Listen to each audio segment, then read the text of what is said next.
हाँ बेटा, हम लोग लास्ट टॉपिक पढ़े थे क्या, mole in terms of number, right ना।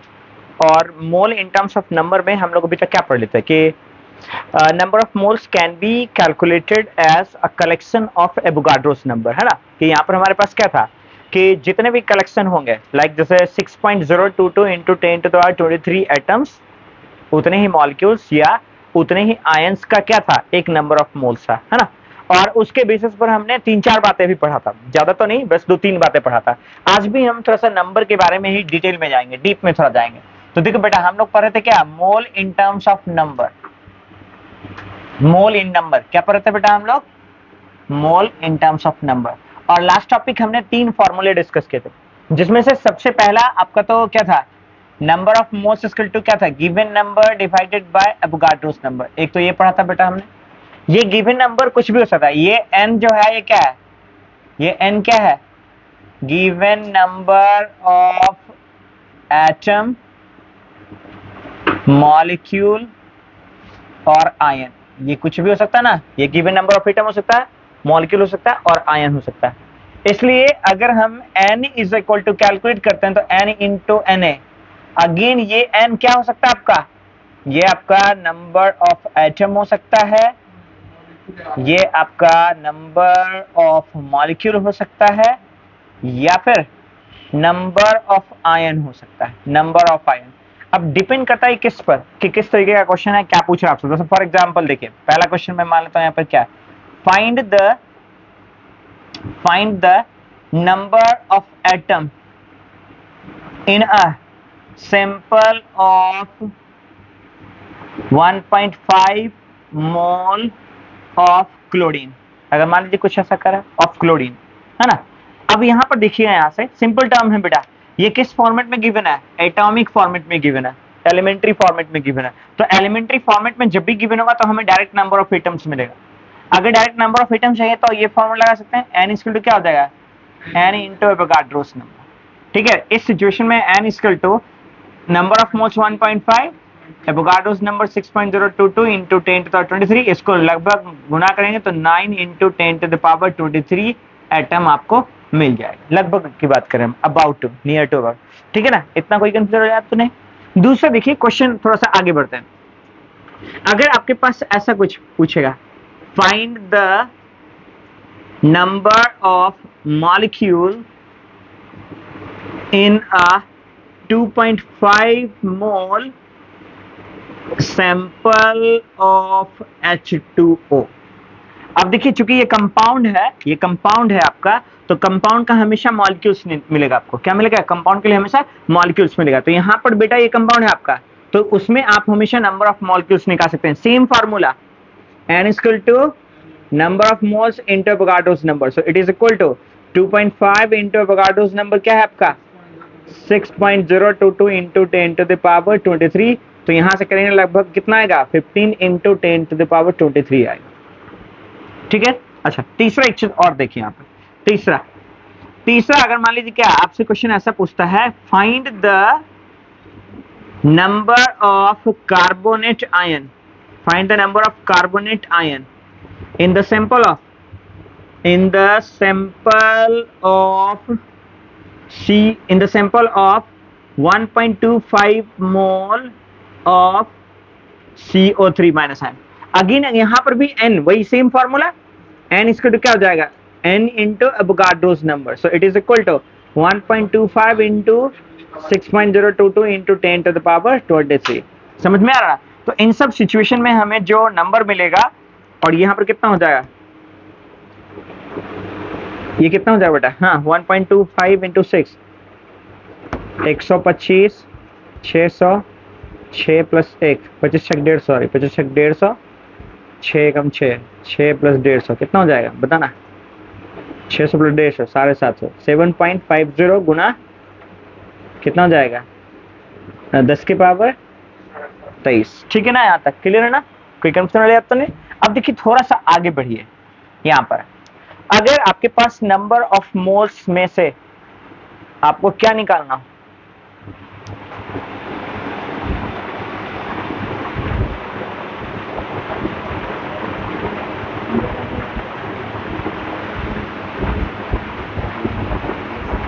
यहाँ तक क्लियर है ना? यहाँ तक तो कोई कंफ्यूजन नहीं है ना?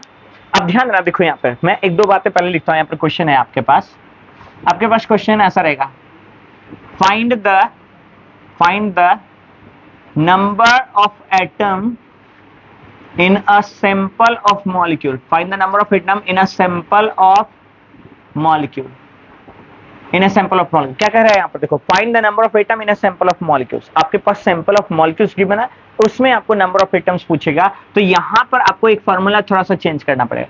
क्या चेंज करना पड़ेगा यहाँ पर? देखिए, so in that case number of atoms is equal to number of moles into Avogadro's number into, यहाँ पर मैं लिख रहा हूँ Z।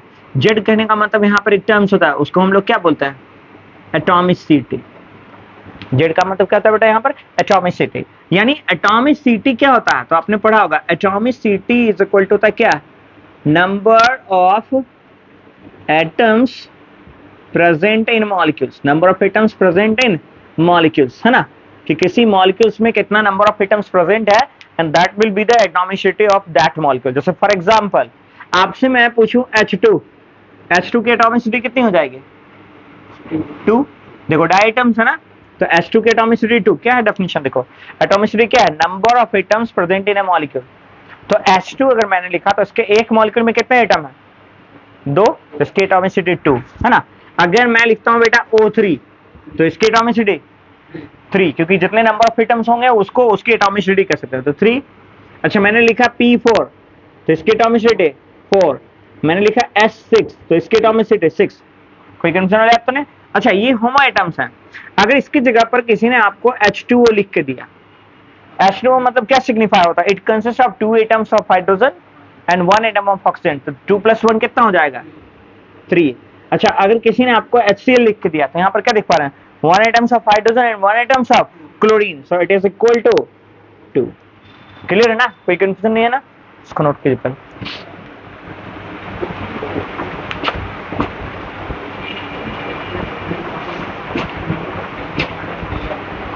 देखिए, ये एलिमेंट है तो एटम निकल जाएगा, ये मॉलिक्यूल है तो सीधा मॉलिक्यूल्स निकलेगा, ये आयंस है तो सीधा आयंस निकलेगा। लेकिन अगर किसी ने आपको सैंपल में मॉलिक्यूल दे दिया और आपसे नंबर ऑफ एटम पूछेगा कि find the number of atoms present in that sample of molecule, तो we have to calculate from that formula.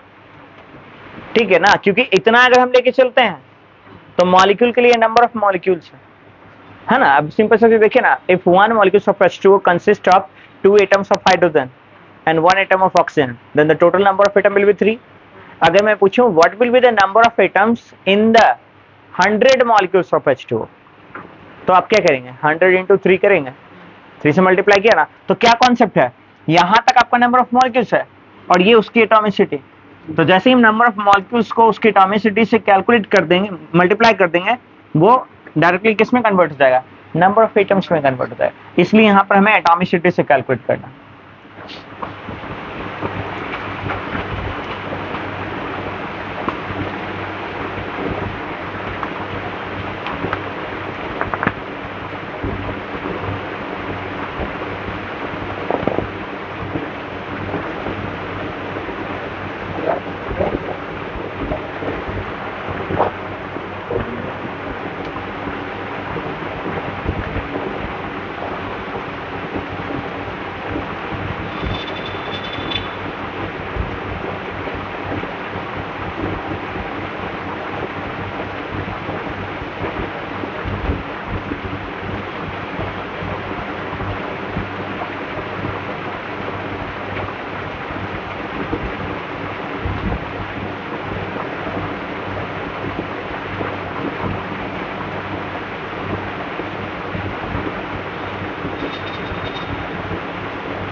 हो गया बेटा, कोई कंफ्यूजन नहीं है ना?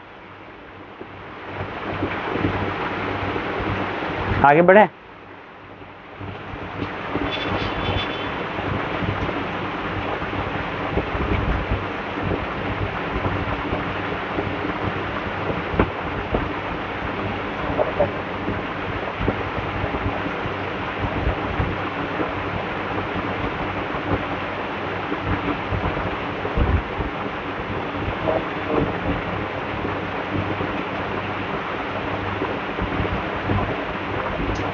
ठीक है, ओके। अब देखिए आगे, यानी कि यहां से हम क्वेश्चन को सॉल्व कर सकते हैं। जैसे मान लीजिए क्या इस क्वेश्चन, इस फॉर्मूला के हिसाब से क्या क्वेश्चंस रह सकता है, क्या पैटर्न्स हो सकते हैं। यहां से ऐसे भी नीट में एक क्वेश्चन पूछता है 4 नंबर का, इस सेक्शन से आपको क्वेश्चन मिलेगा आपको, है ना। अब ध्यान दे, देखिए यहाँ पर क्या है। जैसे मान लीजिए यहाँ पर मैंने फॉर्मूला पढ़ लिया क्या, दो n equal to n into Avogadro's number. ये किसके लिए एप्लीकेबल हो गया? ये एप्लीकेबल है एटम, आयंस और मॉलिक्यूल्स के लिए, ठीक है ना। अच्छा, अभी मैंने लिख दिया n equal to n into N A into Z. ये एग्जैक्टली ये पहला फॉर्मूला, ये दूसरा फॉर्मूला, यानी ये सिर्फ और सिर्फ किसके लिए एप्लीकेबल हो? To find the number of atoms from the given sample of molecules, from the given sample of molecules. मतलब अगर कोई सैंपल गिवन है मॉलिक्यूल का और उसमें नंबर ऑफ एटम्स पूछता है तो ये फॉर्मूला एप्लीकेबल होगा। तो दैट मीन देखिए क्वेश्चन हम लोग कर लेते हैं एक दो। जैसे फॉर एग्जांपल आपसे क्वेश्चन पूछेगा क्या, find the number of atoms present in a sample of, find the number of atoms present in a sample of, so find the number of atoms present in a sample of, in the sample of 1.5 moles of H2SO4, है ना। तो देखिए आपके पास जो question है वो sulphuric acid का, कितना मोल्स है? 1.5 मोल्स है। कैलकुलेट क्या करना है आपको? Number of atoms. तो फॉर्मूला तो हमारे सामने, पहले हम H2SO4 के बारे में बात करते हैं। H2SO4 कहने का मतलब क्या हो गया? It consist of 2 atoms of hydrogen बेटा, plus 1 atom of sulphur, plus 4 atom of oxygen. So the total number of atom is 7। देखिए 2 + 1 + 4 7 atom. So from the formula n is equal to number of moles into Avogadro's number into atomicity। तो आपके पास ये जो number of moles है वो कितना है? 1.5 into Avogadro's number 6.022 into 10 to the power 23 into 7, उसकी एटॉमिसिटी, है ना। अब देखिए 15 × 90 यानी 9 into 7 कितना होता है? 63 into 10 to the power 23 atoms. कोई कंफ्यूजन वाली बात तो नहीं है ना। तो आप याद रखिएगा जब भी मॉलिक्यूल्स गिवन है और उसमें से एटम पूछता है तो आपको एटॉमिसिटी पर ध्यान देना होगा। एक क्वेश्चन और कर लेते हैं, आप देखिए एक दो क्वेश्चन और कर लेते हैं पहले। जैसे मान लीजिए आपके पास कुछ ऐसा हो, find the number of atoms in a sample of 0.5 moles of sugar के, ठीक है ना। So find the number of atom from a sample of 0.5 mole of sucrose या शुगर केन, ऐसा बोल सकते हैं। सुक्रोज कहने का मतलब आपको पहले फॉर्मूला पता होना चाहिए। सुक्रोज का फॉर्मूला बेटा होता है क्या? चीनी है ये C12H22O11, C6H12O6 ग्लूकोज का होता है, राइट ना। तो C12H22O11 ये क्या हो गया? सुक्रोज का हो गया। तो यहाँ पर एटॉमिसिटी पूछ रहा, तो 12 atom of carbon, 22 atoms of hydrogen and 11 atom of oxygen. इन सबको जोड़ दीजिए, कितना हो गया? 2 to 4 + 1 5 एंड 2 to 4 45 उसकी एटॉमिसिटी हो गई। फॉर्मूला लगाइए डायरेक्ट, क्या होगा? n equal to number of moles into Avogadro's number into atomicity of sucrose. So number of moles कितना है? 0.5 into 6.022 into 10 to the power 23 into क्या हो जाएगा बेटा? उसकी एटॉमिसिटी कितनी है? 45, ठीक है। अब देखिए तो यहाँ पर 6 × 25 30 यानी 3 हो गया, क्योंकि डेसिमल में 3 into 45 into 10 to the power 23, 3 से मल्टीप्लाई कीजिए इसमें, 5 से 15 1 4 3 12 प्लस 1 3 हो जाएगा ना, 135 इंटू 10 to the power 23। समझ में आ गया? कोई कंफ्यूजन नहीं है ना? कैसा क्वेश्चन रहेगा समझ में आया? चलिए नोट कर लीजिए इसमें।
ठीक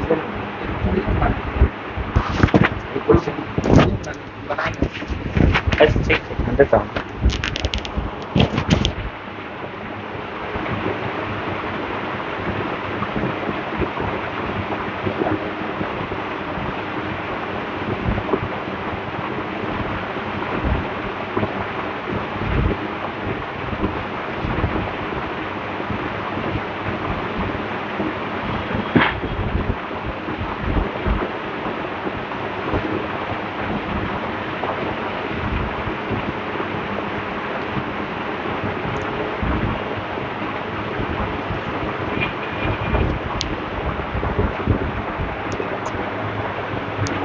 हो गया बेटा,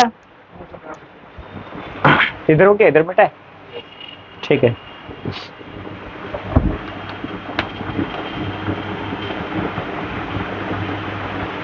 ठीक है, तो क्वेश्चन देखो, एक दो सॉल्व कर दो question. Find the number of atoms, ठीक है, find the number of atoms in a sample, sorry, find the number of atoms of oxygen, find the number of atoms of oxygen in the sample of 0.5 mole of calcium carbonate।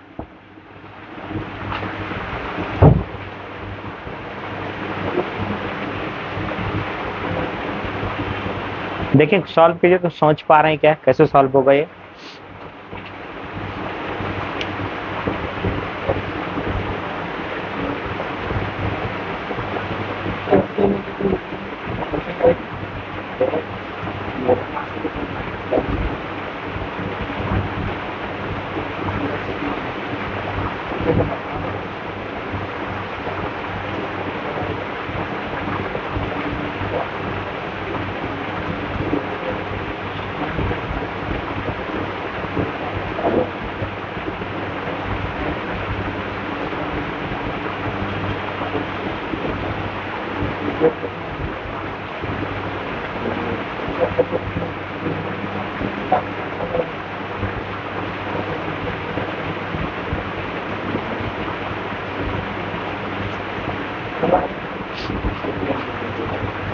हो गया, कितना है, कितना आ गया, 15। शायद आप लोगों ने क्वेश्चन को ढंग से पढ़ा नहीं। देखिए क्या कह रहा है, क्वेश्चन को ढंग से पढ़ना होता, ठीक है ना, सॉल्व करने से पहले। देखिए क्या कह रहा है, find the number of atoms of, किसके बारे में पूछ रहा है सिर्फ, so we are talking about the individual atomicity, ठीक है ना, तो टर्म पे ध्यान दीजिएगा। We are talking about the individual atomicity, individual atomicity किसके बारे में बात करें, ऑक्सीजन की। तो कैल्शियम कार्बोनेट में इंडिविजुअल एटॉमिसिटी कितना है, तो कैल्शियम के लिए 1, कार्बन के लिए 1 और ऑक्सीजन के लिए कितना। तो सिर्फ आपसे किसके बारे में पूछ रहा है, ऑक्सीजन एटम कितने वो आप कैलकुलेट कीजिए, राइट ना। So we need to multiply only the atomicity of oxygen. तो क्या हो जाएगा फॉर्मूला बेटा, यहाँ से n equal to n into Avogadro's number into z, clear है ना। सो n कितना गया, 0.5 इंटू 6.022 इंटू 10⁻23 इंटू z क्या है 3, ठीक है। तो कितना हो जाएगा, 6 × 30, 3 × 9, 9 इंटू 10⁻23। समझ में आ गया ना, कोई कंफ्यूजन नहीं है ना, ठीक है। तो टर्म पे ध्यान देगा, उसके टर्म पे आपको ध्यान देना, क्लियर है ना। आगे बढ़े आप, चलो अब देखो एक चीज और समझते हैं इसमें, थोड़ा सा एक चीज और समझ, क्लियर है ना, कोई डाउट तो नहीं है ना। तो देखो बेटा एक चीज और समझ लो, चलो अच्छा एक और कैलकुलेट कर दो, एक तुम लोग के लिए, चलो सीधा सीधा सीधा सीधा, find the number of oxygen atom in a sample of 9 mole of ozone।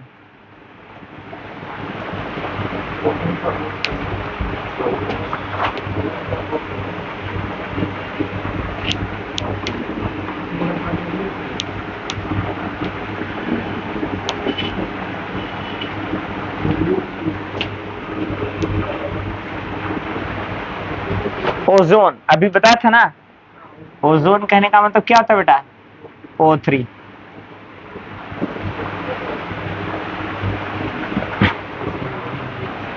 और कितना मोल है आपके पास? 9 मोल।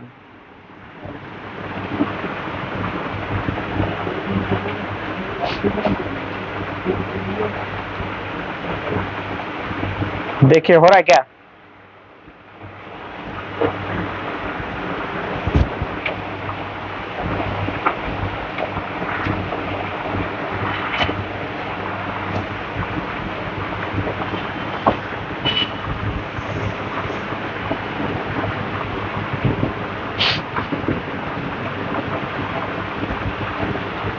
हो गया? ये तो आसान है ना?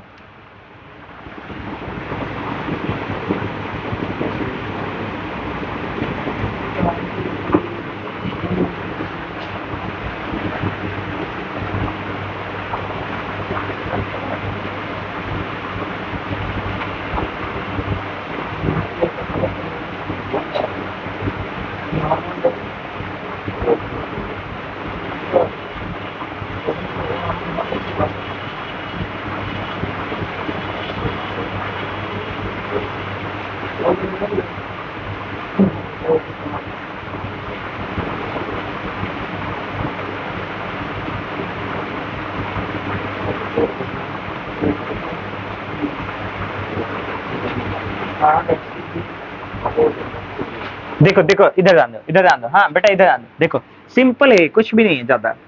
कितने मोल हैं? यहाँ पर 9 हो गया। एवोगाड्रो नंबर कितना है?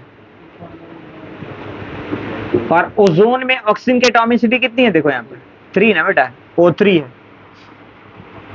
O3 है ना, O2 के लिए 2 होगा ना, O3 है तो 3। अब देखो यहाँ से 9 6 54, 54 गुना 3 10⁻23। देखो यहाँ पे 4 तिया बाई 2 हाथ में 1, 5 तिया 15, 1 16, 162 इंटू 10⁻23। सिंपल है ना? सिंपल है ना? ये तो बहुत सिंपल है। ठीक है, चलो ठीक है। फिर अब देखो मैं एक दो बातें और आपको क्लियर करता हूँ, थोड़ा सा और डीप जाकर के इसमें, है ना। जैसे मान लो क्या क्या डीप हो सकता है यहाँ पर। देखिए आपके पास कोई एलिमेंट है, तो एलिमेंट के लिए ई फॉर एलिमेंट है यहाँ पर, याद रखिएगा ई फॉर एलिमेंट है। और एलिमेंट का सिंबल हम लोग यहाँ पर कैटेगराइज कर सकते हैं कि एलिमेंट के सिंबल को हम लोग ऐसे लिखते हैं EZA। यहाँ पर याद रखिएगा बेटा, जेड क्या है आपके पास? जेड होता है एटॉमिक नंबर। जेड क्या होता है? Atomic number which is equal to the number of proton. ये किसके बराबर होता है? नंबर ऑफ प्रोटॉन के बराबर होता है। ठीक है ना। अब ध्यान देगा दूसरा चीज यहाँ पर, फॉर न्यूट्रल एटम, दो तीन बातें जो आपको पता होना चाहिए। For neutral atom we can write Z equal to P equal to E, मतलब number of proton must be equal to the number of electron. Proton positive charge है, इलेक्ट्रॉन नेगेटिव चार्ज है, तो प्लस P माइनस E, दोनों का charge भी same होता है, तो जीरो होना चाहिए। तो इसलिए मैंने लिखा क्या, for neutral atom Z equal to P is equal to E, so the number of proton must be equal to the number of electron must be equal to their atomic number। Next चीज देखिएगा, next तीसरा बात, for cation, for cation मतलब positive charge, यहाँ पर देखो for cation number of electron equal to, number of electron equal to Z minus charge as cation, charge as cation. ठीक है ना। नेक्स्ट देखिए यहाँ पर बिटा रहे, for anion, for anion number of electron is equal to Z plus charge as anion। ठीक है, चार्ज एज एनायन। तो ये चार बातें अभी पहले मुझे समझाना है आपको। तो दैट मींस देखो यहाँ पर मैंने लिखा क्या, सोडियम एटम है, सोडियम एटम का एटॉमिक नंबर 11 होता है। इसका मतलब सोडियम एटम के लिए इलेक्ट्रॉन भी 11, प्रोटॉन भी 11। लेकिन अगर किसी ने आपको दे दिया क्या, Na+1, तो Z तो 11 है ही, तो प्रोटॉन भी 11 है, लेकिन इलेक्ट्रॉन देखो कौन सा चार्ज है यहाँ पर, पॉजिटिव चार्ज। तो कौन सा फॉर्मूला लग जाएगा, देखिए for cation number of electron equal to Z minus charge as cation. Sodium पर कैटायन के रूप में कितना चार्ज है, +1, तो क्या हो जाएगा, देखिए number of electron equal to 11 minus 1 equal to कितना इलेक्ट्रॉन, 10 इलेक्ट्रॉन। अच्छा अगर मान लीजिए आपके पास किसी ने क्लोरीन दिया, क्लोरीन का एटॉमिक नंबर होता है 17, तो Z equal to 17। So in case of neutral, number of electron is equal to 17, number of proton also equal to 17. But when the chlorine gain the electron to form Cl minus, in that case Z is equal to 17 ही होगा, because it is equal to number of proton। तो proton आपका हमेशा 17, but electron, अब देखो यहाँ पर कौन सा चार्ज है, नेगेटिव चार्ज। नेगेटिव चार्ज को हम लोग क्या बोलते हैं, एनाइन बोलते हैं। So for in case of anion it is equal to Z plus charge as anion. तो जेड तो 17 है, इलेक्ट्रॉन कितने हैं 1, तो कितना हो जाएगा 18। तो याद रखिएगा केटाइन में इलेक्ट्रॉन कम होगा और एनाइन में इलेक्ट्रॉन ज्यादा होगा, लेकिन number of proton always same, number of proton always same. यहाँ तक तो समझ में आ गया, यहाँ तक तो कोई कंफ्यूजन वाली बात तो नहीं।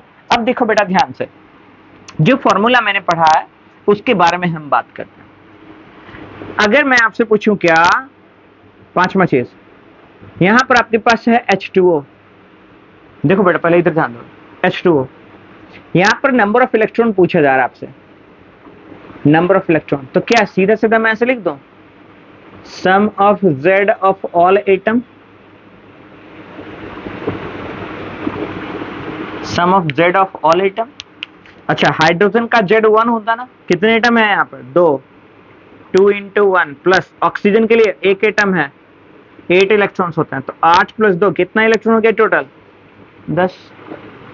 समझ में आया क्या? अच्छा किसी ने हमको बोला CH4 है आपके पास, इसके एक मॉलिक्यूल में कितने इलेक्ट्रॉन्स हैं, तो CH4 कहने का मतलब कार्बन का एक एटम, हाइड्रोजन का 4 एटम, तो कार्बन के एक इलेक्ट्रॉन में 6 इलेक्ट्रॉन, कार्बन के एक एटम में 6 इलेक्ट्रॉन, हाइड्रोजन के एक एटम में एक इलेक्ट्रॉन, कितने एटम है यहाँ पर 4 एटम, तो 4 इलेक्ट्रॉन होगा, तो 6 + 4 10 इलेक्ट्रॉन। इसका क्या मतलब है, the one molecule of H2O consists of 10 electrons, one molecule of CH4 also consists of 10 electrons। तो क्या ये सेम इलेक्ट्रॉनिक स्पीसीज है, तो ये क्या आ जाएगा, आइसो इलेक्ट्रॉनिक स्पीसीज। किसमें आ जाएगा, iso electronic species, they have same number of electrons. Clear है ना, कोई कंफ्यूजन तो नहीं है ना? तो ये किसमें आ जाएगा, आइसो इलेक्ट्रॉनिक स्पीसीज। चलो लिखो बेटा, नोट करो ये सब बातें। क्या चाहिए बेटा, हाँ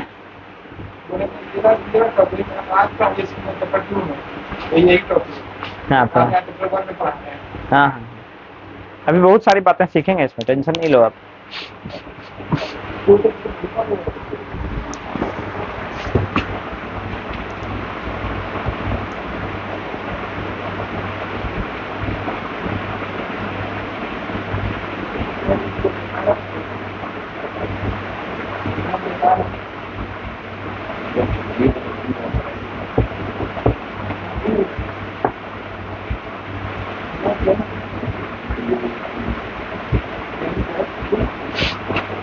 यहां पर भी देखिए, अगर आर्गन की बात कर लेते हैं तो आर्गन में देखो क्या है, Z18 है, तो प्रोटॉन 18 है, इलेक्ट्रॉन 18। अब इन दोनों को कंपेयर करो, ये भी आइसो इलेक्ट्रॉनिक स्पीसीज है ना, आइसो इलेक्ट्रॉनिक स्पीसीज। अब ध्यान दीजिएगा थोड़ा सा, एक बात और समझ लीजिए, ये दोनों आइसो इलेक्ट्रॉनिक स्पीसीज में आता, तो एटम के लेवल पर या आयन के लेवल पर इक्वेट करते तो आइसो इलेक्ट्रॉनिक स्पीसीज बोलते हैं। ये भी आइसो इलेक्ट्रॉनिक है, लेकिन आइसो इलेक्ट्रॉनिक के साथ इसका एक और नाम होता है आइसोस्टर्स, सिस्टर मॉलिक्यूल। क्या बोलेंगे इसको, sister molecule. Why it is called sister molecule, because they have same number of atoms, sorry same number of electron, they have same number of electron. So iso electronic species भी है, isoster भी है ना।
हो गया, मिटाएं इसको, कोई दिक्कत वाली बात तो नहीं है ना।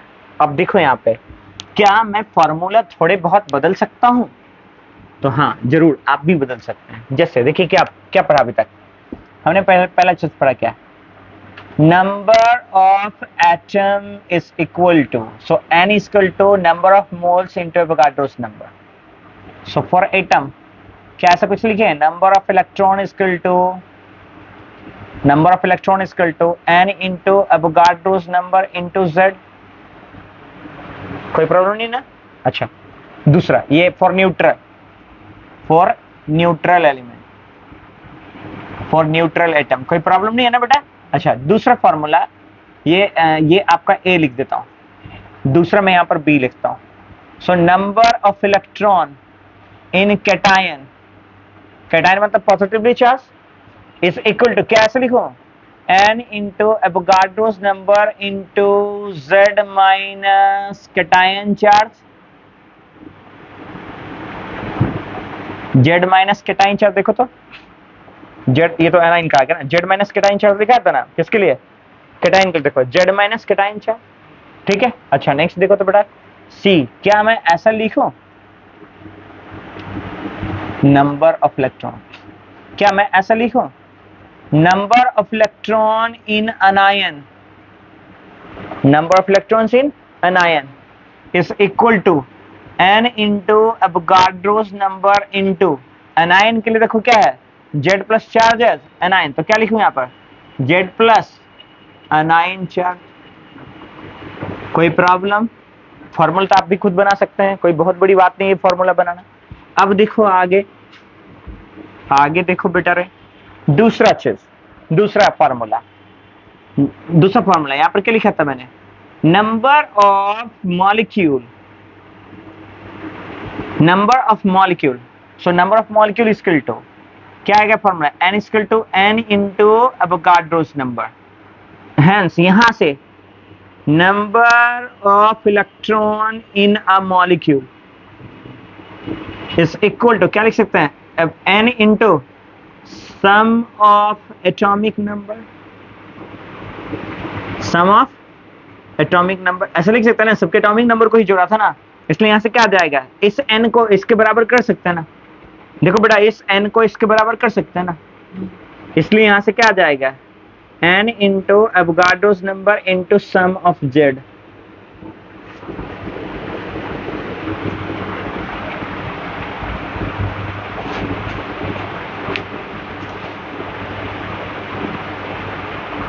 ठीक है, आज के लिए इतना काफी है, ज्यादा फिर फॉर्मूला हो जाएगा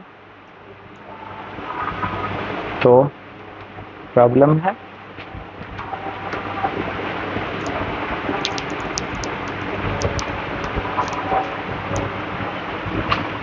कंटिन्यू रहोगे तो you can be A genius, right ना, और even you will be the master of mole concept, कोई बहुत बड़ी बात नहीं है।